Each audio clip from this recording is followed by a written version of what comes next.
आइए आज हम शुरू करने जा रहे हैं क्लास 12 का चैप्टर नंबर 3। ठीक है, मैट्रिक्स। मैट्रिक्स में देखेंगे सबसे पहले हम लोग परिभाषा, मैट्रिक्स होता क्या है ये जानेंगे। ठीक है, ये जो है बहुत ही इम्पोर्टेंट चैप्टर है और आसान चैप्टर है। ठीक है, जो कि इससे बहुत सारे क्वेश्चन आते हैं और आसान भी क्वेश्चन है, मतलब चैप्टर है ये। ठीक है, तो सबसे पहले इसमें परिभाषा हम लोग जानेंगे। एम संख्याओं का समुच्चय है जिसमें संख्या वास्तविक हो सकता है, सम्मिश्र या दोनों हो सकता है। ठीक है, जो कि पंक्ति m तथा n के आयताकार क्रम विन्यास में व्यवस्थित हो।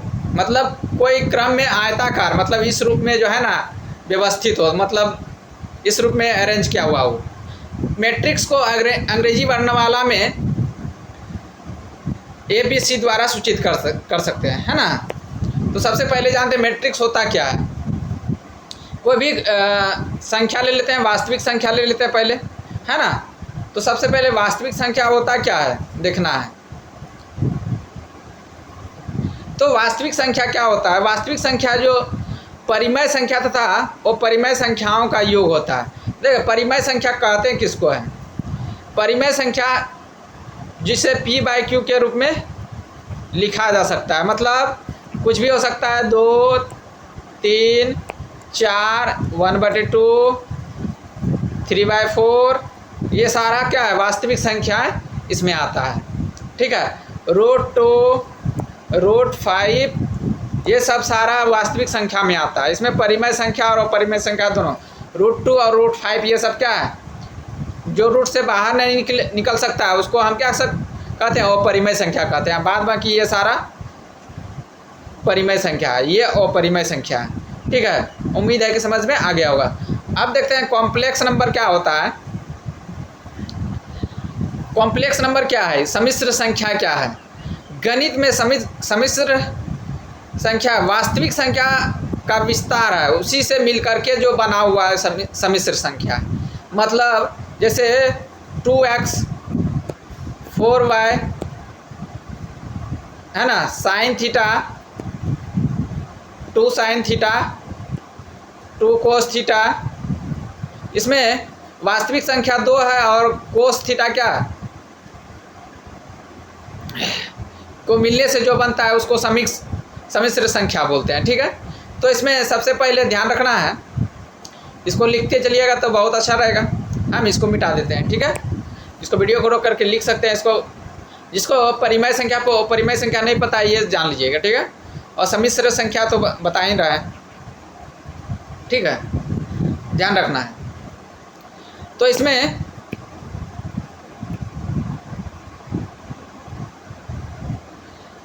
ध्यान रखना है इसमें। तो सम्मिश्र संख्या समझ में आया? तो इसमें देखना है, ये जो है वास्तविक संख्या वाला है, 2, 3, 4, 5, 6, √5 ये सब क्या मतलब वास्तविक संख्या है ना। उसके साथ कुछ भी और जुड़ गया है, 2 + i √3। और इसमें ये जो है cos x, x3, sin x + 2, tan x, ये क्या सम्मिश्र संख्याएं है।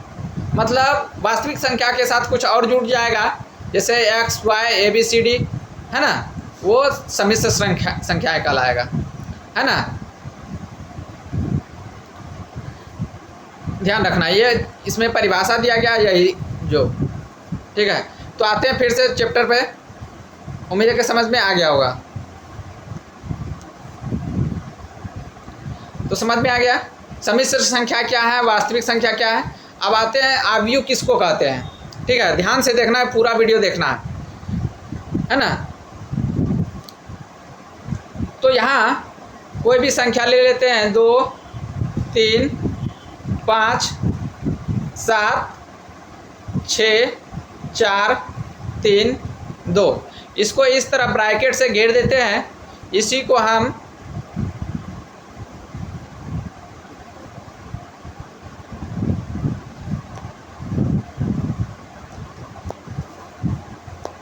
इसको ब्रैकेट से घेर देते हैं। इसी को हम क्या कहते हैं? मैट्रिक्स कहते हैं।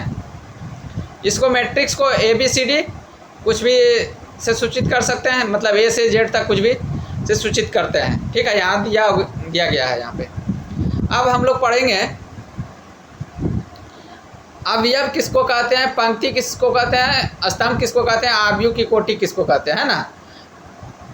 तो सबसे पहले अवयव क्या होता है, तो सबसे पहले फिर से एक एलिमेंट ले लेते हैं, इसी का आव्यूह का जो विस्तारित रूप लिख लेते हैं। ठीक है, ये जो आव्यूह हम ऐसे घेर करके बताएं, इसी को आव्यूह कहते हैं। इसका विस्तारित रूप पहले लिख लेते हैं, इसका विस्तारित रूप पहले जानते हैं।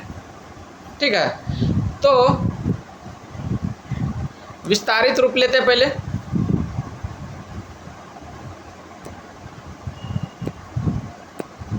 विस्तारित रूप ए ए ए ए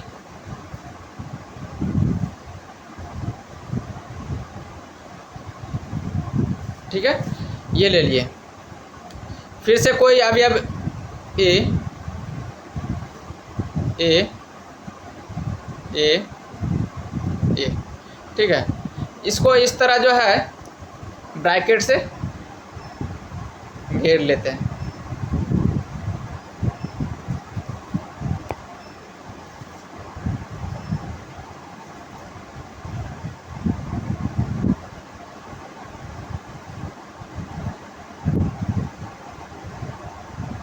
ब्रैकेट से घेर लिए।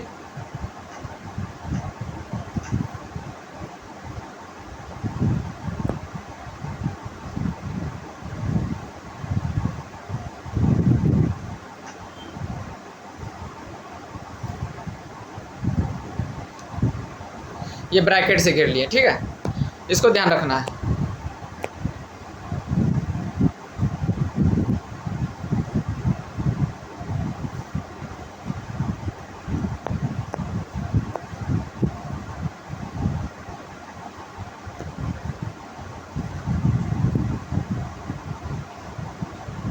इस तरह घेर लिए। ठीक है, इसका नाम देते हैं। ये जो दिया गया, कोई संख्या दिया गया है,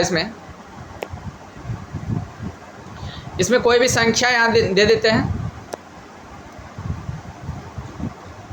ए ए ए, ठीक है, ये संख्या दिया।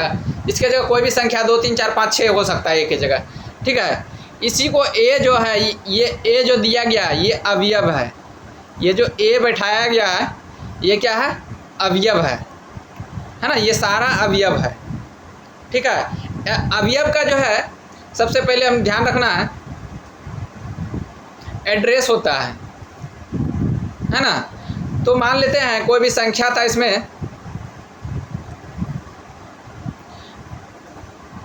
ये कितना है, इसका अवयव का कोई एड्रेस होता है। ठीक है, इसमें देखना है, सबसे पहले पंक्ति जानना है। पंक्ति किसको कहते हैं, पंक्ति को हम ग्रीन कलर से दिखा दिए। ये क्या है, पंक्ति है। ठीक है, पंक्ति, पंक्ति को हम यहाँ बताए थे, पंक्ति को एम से सूचित किया जाता है। ठीक है, पंक्ति को किससे सूचित किया जाता है, एम से सूचित किया जाता है। और इसमें स्तंभ है, क्या है, स्तंभ है। स्तंभ जो है ऊपर से नीचे,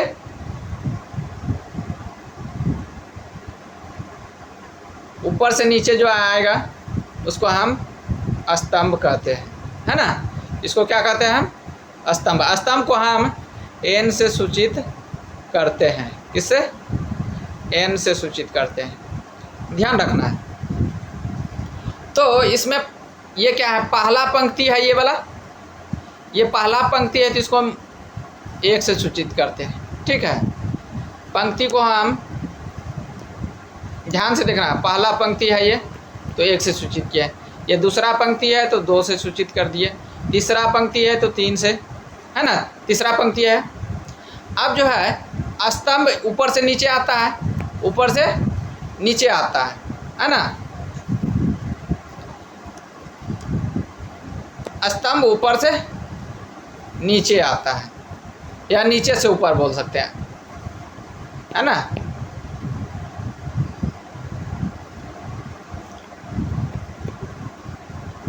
ये स्तंभ से ऊपर से नीचे, ये पहला स्तंभ है, पहला स्तंभ है, ये दूसरा स्तंभ है, ये तीसरा स्तंभ है, ये चौथा स्तंभ है।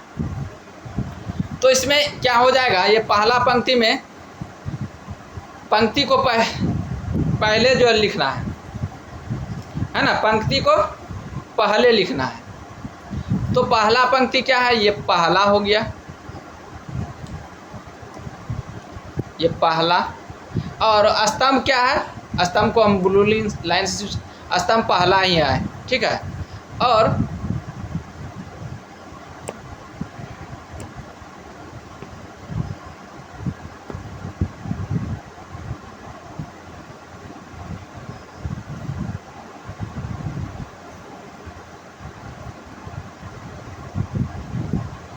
ठीक है, ध्यान रखना है।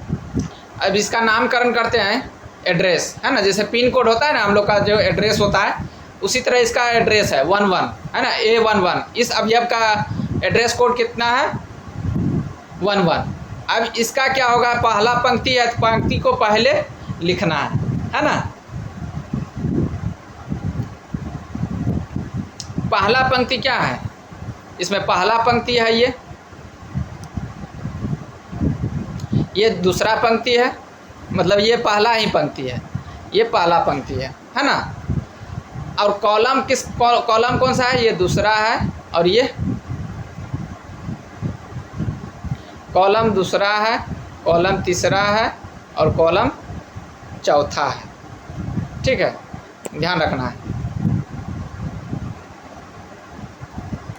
ये जो कॉलम क्या है, चौथा है ना।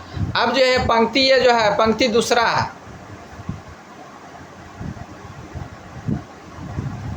ये दूसरा पंक्ति है, ये दूसरा पंक्ति है, ये दूसरा पंक्ति है, ये दूसरा पंक्ति है। कॉलम कौन सा है, ये कॉलम पहला है ना। कॉलम क्या है, ये पहला है, ये कॉलम क्या है, पहला है, दूसरा है, ठीक है, ये तीसरा है, ये चौथा है कॉलम, ध्यान रखना। ये पंक्ति कितना है, तीसरा पंक्ति है ना, ये तीसरा पंक्ति है, ये तीसरा ही पंक्ति है। ऐसे जो जाएगा उसको पंक्ति बोलते हैं, ठीक है, तीसरा पंक्ति। कॉलम कौन सा है, कॉलम इधर से नीचे से ऊपर जो जाएगा, है ना, ठीक है। तो इसमें हम ब्लू लाइन से सूचित करते हैं, ये पहला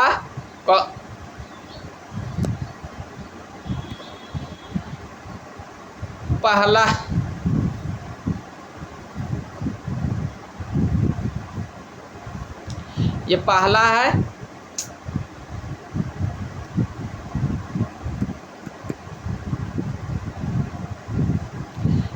ये पहला है,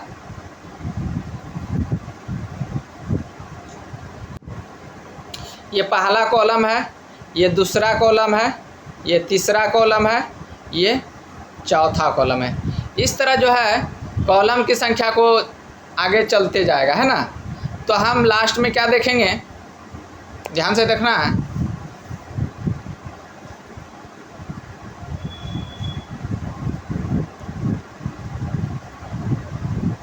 कहाँ तक जाएगा, ये जो डॉट डॉट जाते रहेगा, ये तो पहला है, A1 होगा, ठीक है, A1 होगा। और इसमें 1 2 3 4 जा रहा है, ये A1 हो गया। और 1 2 3 4 इसमें ये वाला जा रहा है, ये 1 2 3 4 जा रहा है। तो मतलब कितना तक जाएगा, N तक जाएगा। कितना तक जाएगा, N तक, N संख्या तक जाएगा, ठीक है। कितना तक जाएगा, N संख्या तक जाएगा, डॉट डॉट अनंत तक, ठीक है। अब जो है इधर जो जाएगा, ये जो है ग्रीन कलर से जा रहा है स्तंभ जो है, मतलब पंक्ति जो जा रहा है, कितना तक जाएगा, अनंत तक जाएगा, है ना।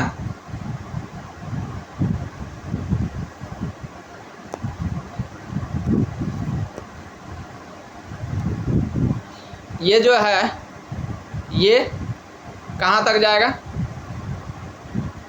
ये ए और ये ए है ना, कहाँ तक जाएगा इसमें सबसे पहले ये जो है एम तक जाएगा। ठीक है, ये जो है पंक्ति स्तंभ दिया गया है ये कहाँ तक, एम तक जाएगा। और पंक्ति को हम स्तंभ को बोलेंगे 1 तक जाएगा। कहाँ तक, 1 तक। ये जो जाएगा दोनों जो यहाँ पर मिलेगा डॉट डॉट आगे जा कर के है ना, कहाँ पे जाएगा, एम अगुने एन तक जा कर के मिल जाएगा। ठीक है, इसीलिए इसको हम शॉर्ट में, पूरे को शॉर्ट में लिखेंगे, इसको हम ए से सूचित करते हैं है ना, इसको हम इस अवयव को ए से सूचित करते हैं। अब इसको शॉर्ट में कैसे लिखेंगे, ए बराबर ब्रैकेट है ना, ये ब्रैकेट ए,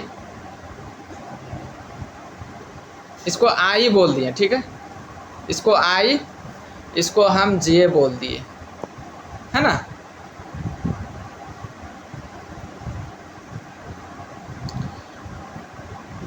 इसमें जो है हम लोग किसको बोलेंगे, जे तक, जिसको हम आई और जे द्वारा सूचित करते हैं। इसको ऐसे कर देंगे। इसका ऑर्डर कितना होगा, एम बाय, ऑर्डर कितना होगा, एम बाय एन के द्वारा। एम को ग्रीन से सूचित करते हैं, एम अगुने मतलब बाय जिसको बोलते हैं ना, एन ये से सूचित करते हैं। इसको शॉर्ट में भी ऊपर में जो दिखाया मैट्रिक्स का विस्तारित रूप था। ठीक है, ये क्या था, विस्तारित रूप था, ध्यान रखना है। इसी को हम अवयव को अलग अलग प्रकार से दर्शाया जाता है ना। तो ये तो हम लोग पढ़ लिए थे। अवयव का जो है ना उपयोग हम लोग पढ़ेंगे। अवयव के प्रकार सबसे पहले उपयोग पढ़ लेते हैं, किस किस क्षेत्र में उपयोग होता है ना। अवयव का इसमें उपयोग देख सकते हैं, ये वाला है। तो इसको हम किस किस रूप में उपयोग कर सकते हैं। तो पहला ध्यान रखना है, रेखिक समीकरण के अवयव को केवल रेखिक समीकरण के निकाय गुणांकों द्वारा प्रकट करने के लिए ही नहीं किया जा सकता। मतलब सिर्फ खाली रेखिक समीकरण में ही नहीं प्रयोग किया जा सकता। रेखिक समीकरण का मतलब होता है जैसे 2x + 3y = 4। इसको किस तरह दर्शा सकते हैं, इस तरह लिख करके 2x 3y है ना, इस तरह लिख करके 4, इस तरह मैट्रिक्स में दर्शा सकते हैं इसको, समीकरण का निकाय को, है ना। तो आगे जाकर के हम लोग पढ़ेंगे सवाल में। तो अवयव का उपयोग समझते हैं क्या क्या है। संकेतन मतलब कोई चीज़ इसका संकेत करने में, संक्रिया मतलब संक्रिया का मतलब जोड़ना, घटाना, गुणा करना, है ना। ये सब में इसमें सीखेंगे हम लोग, है ना। संक्रियाओं के व्यक्त कंप्यूटर के लिए इलेक्ट्रॉनिक स्प्रिट के लिए, स्प्रिट का मतलब इलेक्ट्रॉनिक जो ये मदरबोर्ड ये सब बनता है, उसको किस तरह बनाया जाता है, प्रोग्रामिंग किया जाता है, उसके बारे में इसमें इसका उपयोग किया जाता है। वाणिज्यिक क्षेत्र में भी तथा विज्ञान के विभिन्न क्षेत्रों में भी किया जाता है, जैसे बजट, विक्रय, हार्वेशन और लागत आकलन, मतलब जितना भी लागत होता है उसके आकलन को जोड़ने घटाने के लिए किया जाता है। आगे देखते हैं, इसके अतिरिक्त अनेक भौतिक संक्रियाएं जैसे आवर्धन, घूर्णन तथा किसी समतल द्वारा परावर्तन को अवयव द्वारा गणितीय ढंग में निरूपित किया जा सकता है।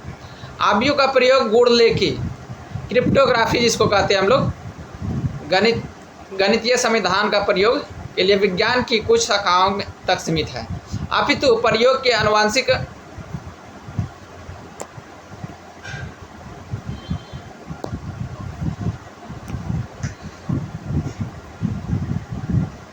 आनुवंशिक अर्थशास्त्र आधुनिक मनोविज्ञान तथा औद्योगिक क्षेत्रों में प्रबंध में किया जाता है ना। सिद्धांत से अवगत हो गए।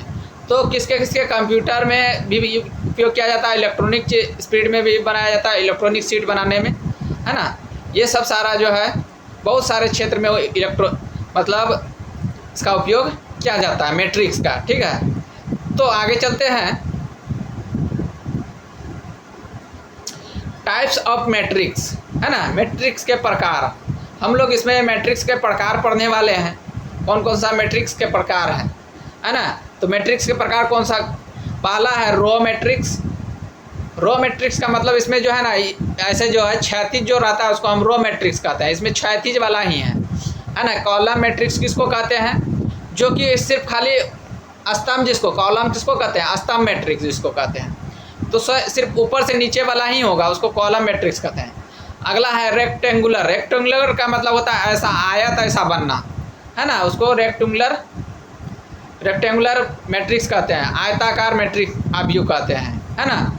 स्क्वायर मैट्रिक्स किसको कहेंगे हम लोग, स्क्वायर मैट्रिक्स का मतलब इधर जो है रो मैट्रिक्स और कॉलम मैट्रिक्स की संख्या समान होगा। मतलब इसमें देखना है 1 2 3 ये आवर्त है, इसको रो बोलते हैं, 3 है। और इधर से देखना है कॉलम कई गो है, 1 2 3 कॉलम है। तो 2 कॉलम और रो का संख्या समान होगा, उसको हम स्क्वायर मैट्रिक्स कहेंगे, है ना। आगे है जीरो मैट्रिक्स। क्या जीरो मैट्रिक्स में हमेशा जो है सभी का मान हम जीरो रहेगा, देख सकते हैं यहाँ जीरो है। एक है डायगोनल मैट्रिक्स। डायगोनल मैट्रिक्स किसको कहते हैं, डायगोनल मैट्रिक्स का मतलब होता है कोना कोनी जो है ना 1 2 3 कुछ भी संख्या रह सकता है, बाद बाकी इस साइड और इस साइड जीरो रहेगा, इस साइड जीरो रहेगा। लेकिन कोना कोनी जो है ऐसे कुछ ना कुछ अंक रहेगा इसमें, है ना, ये वाला। अगला है स्केलर मैट्रिक्स, है ना। तो इसका विस्तार से हम लोग आगे जा कर के जानेंगे, है ना। तो इसमें सबसे पहले रो मैट्रिक्स किसको कहते हैं समझ लेते हैं, ठीक है। तो ये तो हम लोग समझ लिए, इसमें खाली एक पंक्ति रहेगा उसको हम रो मैट्रिक्स कहेंगे, ऊपर से नीचे वाला रहेगा तो हम खाली स्तंभ मैट्रिक्स कहेंगे, ठीक है। आगे देखते हैं। अवयव की वास्तविक सम्मिश्र संख्या अवयव के अवयव कहलाते हैं। कहने का मतलब अवयव जो अभी बताए थे उधर, है ना। जैसे ये कोई संख्या ले लेते हैं,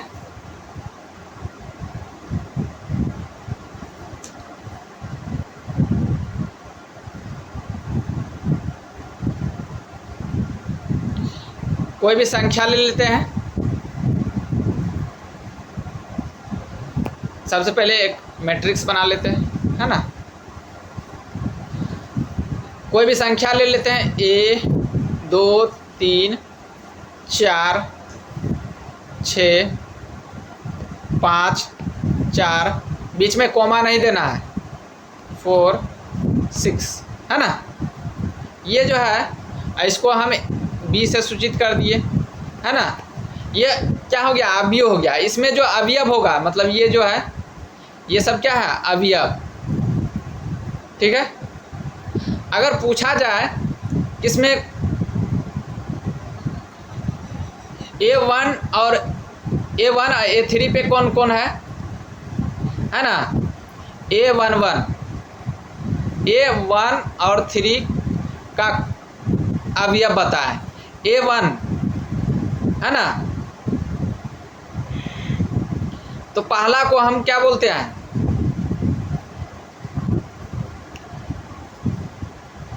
M जिसको स्तंभ बोलते हैं। स्तंभ पहला स्तंभ है, इसको हम बोलते हैं स्तंभ। क्या बोलते हैं, स्तंभ, है ना। जिसको बोलते हैं रो,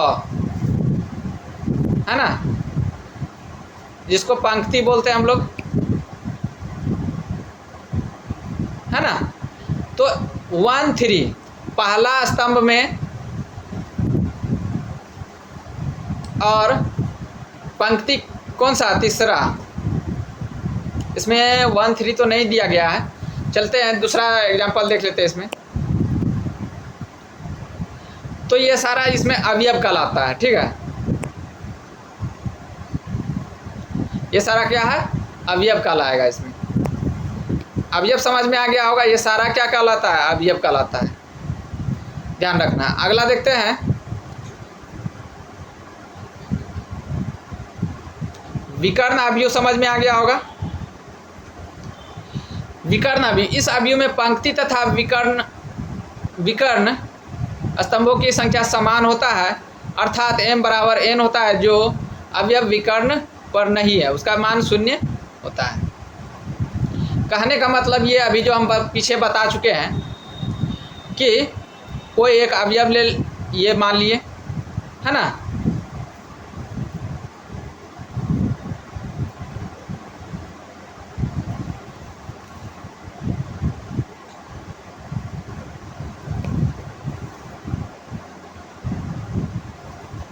और यहाँ से ऐसे खींच लिए, ठीक है। जो भी होगा मान लेते हैं एक, बाद बाकी इधर 0 0 0 होगा, है ना। इसको ऐसे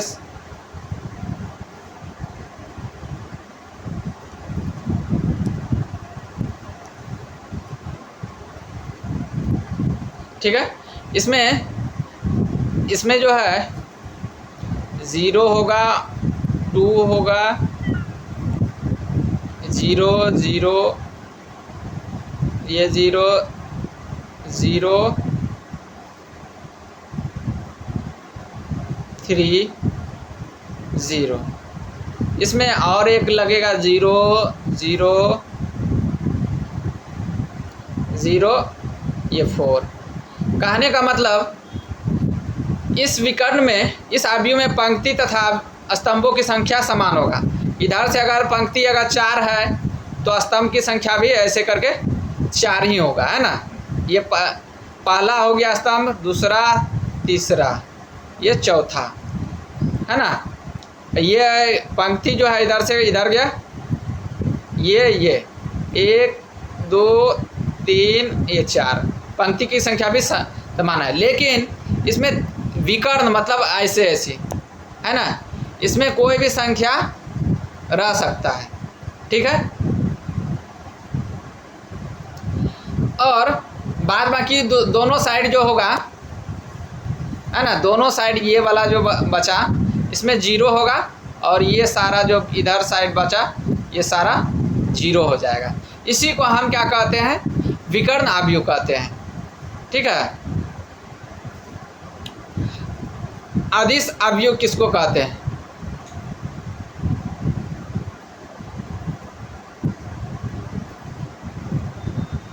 स्केलर मैट्रिक्स किसको कहते हैं।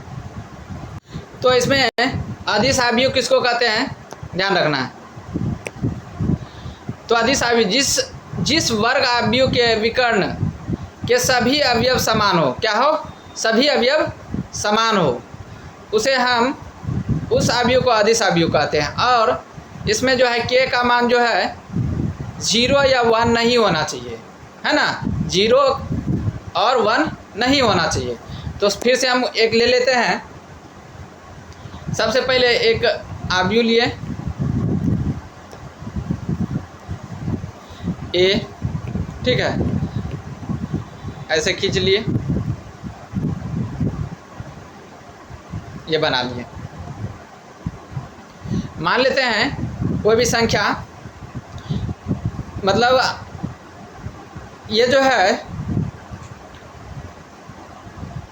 इसको a मान लेते हैं, ठीक है। इसमें k माना गया, ठीक है, तो k ही मान लेते हैं। इसको k मान लिए विकर्ण वाला को, है ना। बाद बाकी इधर जो है 0 0 होगा, ठीक है, और ये भी 0 होगा, ये k होगा, ये 0 हो गया, ये 0 होगा, ये 0 होगा, ये k हो जाएगा। विकर्ण में आप पंक्ति और स्तंभ की संख्या जो है समान है, इधर भी 3 है, 3 है, इधर भी 3 है, लेकिन इसका विकर्ण जो है इस तरह का, ये जो विकर्ण है इस तरह, इसका संख्या भी कोई भी समान होगा। ठीक है, तो एक एग्जांपल लेते हैं हम, कोई भी एक एग्जांपल ले लेते हैं, जैसे 2 0 0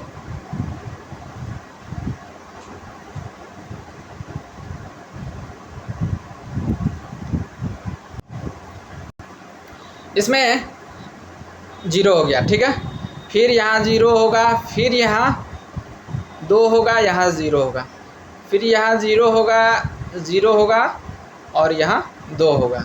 मतलब विकर्ण अवयव जो है, विकर्ण का जो अदिश अवयव में क्या होगा, इसमें जो है ये समान होगा, कोना कोनी क्या होगा, समान होगा। यहाँ जो है इसके जगह हम के जगह 0 भी नहीं ले सकते हैं, है ना, 0 भी नहीं ले सकते हैं, 0 नहीं ले सकते हैं, के जगह 1 भी नहीं ले सकते, हम 2 ले लिए, है ना। उम्मीद है कि समझ में आ गया होगा। अगला देखते हैं, स्क्वायर अवयव तो हम बता ही दिए होंगे, है ना। वर्ग अवयव, वर्ग अवयव में जिसको स्क्वायर अवयव बोलते हैं, इसमें जो है पंक्ति और स्तंभ की संख्या जो है ना समान होगा, जो भी होगा समान होगा, मतलब m बराबर होगा n के बराबर होगा। ठीक है, इसी को स्क्वायर अवयव बोलते हैं, बता ही दिए हैं। वैसा अवयव जिसके पंक्ति और स्तंभ की संख्या समान हो उसे हम स्तंभ अवयव कहते हैं। आयताकार अवयव किसको कहेंगे, जो आयत के रूप में होगा, है ना। आयत के रूप में देखिए तो ये दिख रहा है, आयत के रूप में, आयत के रूप में बना हुआ है, इसलिए हम आयताकार अवयव कहते हैं। इसी अवयव के पंक्तियों और स्तंभ के समान होगा, है ना, असमान होगा इसमें।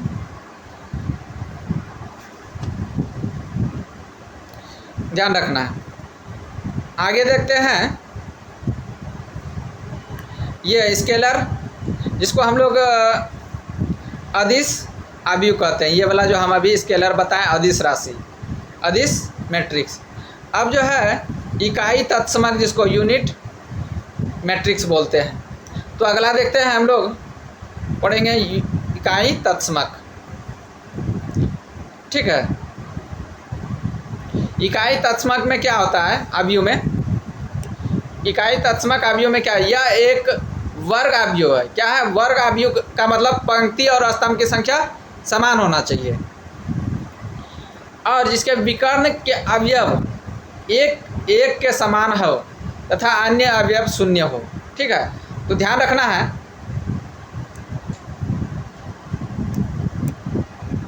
हम कोई ए ले लेते हैं, इस तरह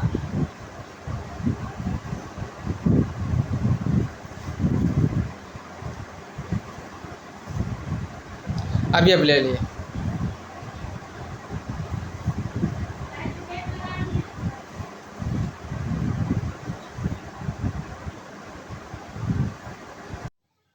चलिए देखते हैं, कोई भी अवयव ले लेते हैं, है ना। तो यहाँ पे जो है 1 होगा, इस इधर वाला को हम 0 0 0 0, ठीक है, 3 ही लेते हैं। ठीक है, फिर यहाँ 0 होगा, यहाँ 1 होगा, यहाँ क्या होगा, 1 होगा, फिर यहाँ 0 होगा, फिर यहाँ 0 होगा, यहाँ 0 होगा, फिर यहाँ 1 हो गया, है ना। तो पंक्ति, ये पंक्ति है और ये ऊपर से नीचे जो आता है स्तंभ है। ठीक है, तो दोनों समान है। अगर 3 है इधर पंक्ति में ऐसे ऐसे, तो 3 ही स्तंभ है, लेकिन इसके विकर्ण का मतलब ऐसे ऐसे, है ना, ये विकर्ण कहलाता है। इसका मान जो है ना हमेशा क्या होगा, 1 होगा, 1 के समान होगा। इसी को हम विकर्ण अवयव कहते हैं। ठीक है, ध्यान रखना है, ये सब ऑब्जेक्टिव में ज्यादा करके पूछा जाता है। अगला देखते हैं, तुल्य अवयव। तुल्य अवयव क्या है?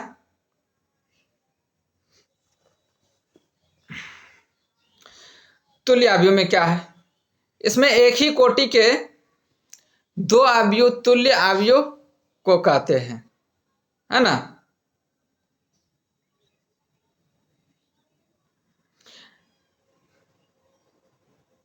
जैसे कि एग्जाम्पल मान लेते हैं,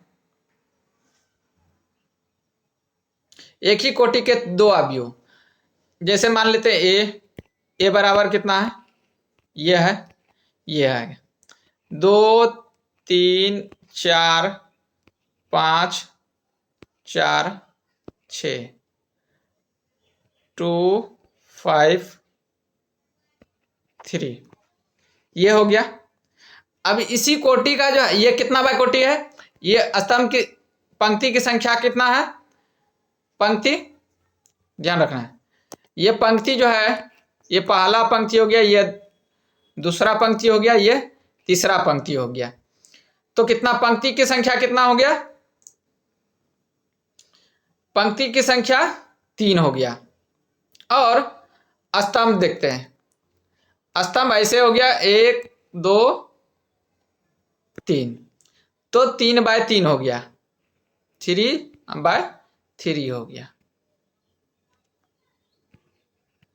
ठीक है, अब जो है बी, कोई भी एक और अवयव हो गया, 2 अवयव लेना है, इसमें भी जो है ना उतना ही पंक्ति 3 4 5 10 5 6 4 2 5,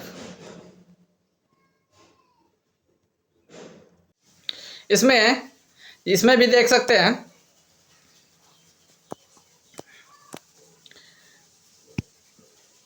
इसमें जो है पंक्ति की संख्या समान है, 1 2 3 है, और कॉलम की संख्या भी समान है ना। तो इसको हम बोल सकते हैं 3/3, है ना। इसको क्या पढ़ेंगे, 3 गुना जो लिखा है उसको हम बाय बोलेंगे, है ना, 3/3।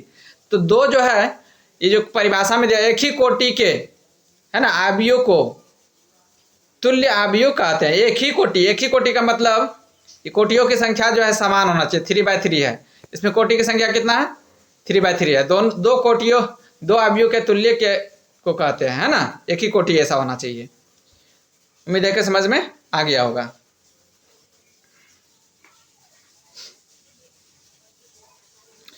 तो अगला देखते हैं क्वेश्चन,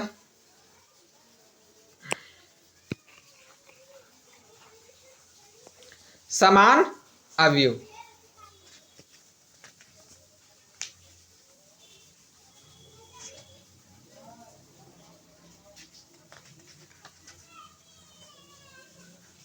समान अवयव, तो इसमें क्या है, पहला नंबर देखना है, समान अवयव किसको कहते हैं, दो अवयव ए और बी समान कहलाते हैं यदि समान, यहाँ नो छूट गया है, ठीक है ना, समान कहलाते हैं। तो पहला क्या शर्त है इसमें, दो अवयव एक ही कोटि के हो, दो अवयव जो है एक ही कोटि को हो। अगला है अवयव ए और बी के संगत अवयव समान हो, अवयव ए और बी का दोनों का संगत अवयव समान हो, है ना। तो इसमें जो दिया गया है, पहला ये जो दिया गया है देखना है, पहला अवयव दिया गया है इसमें ए का,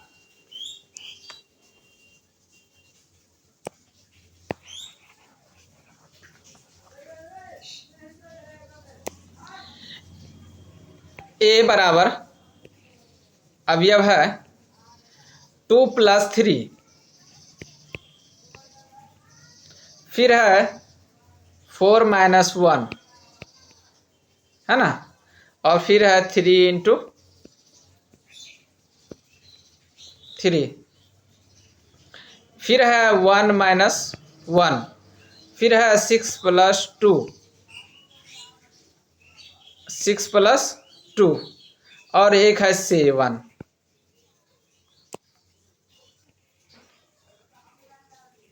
ये पहला अवयव हो गया इसमें।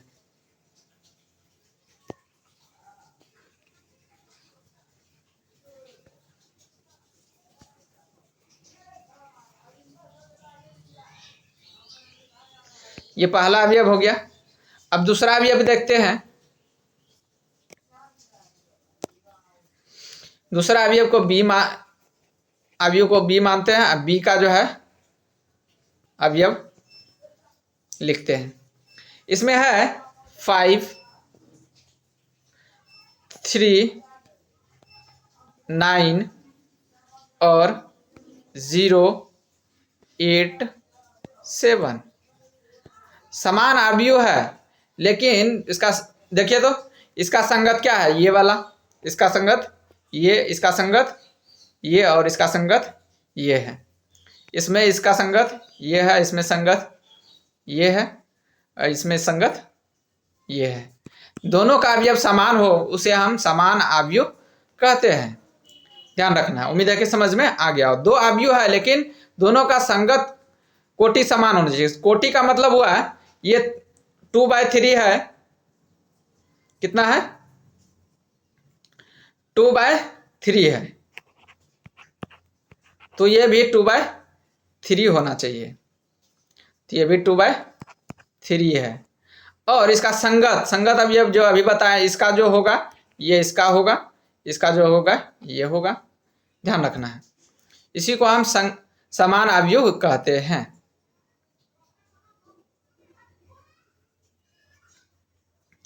अवयव पर संक्रियाएं मतलब जोड़ घटा गुना भाग सीखेंगे, है ना। मैट्रिक्स का अवयव पर संक्रियाएं, अवयव पर संक्रियाएं।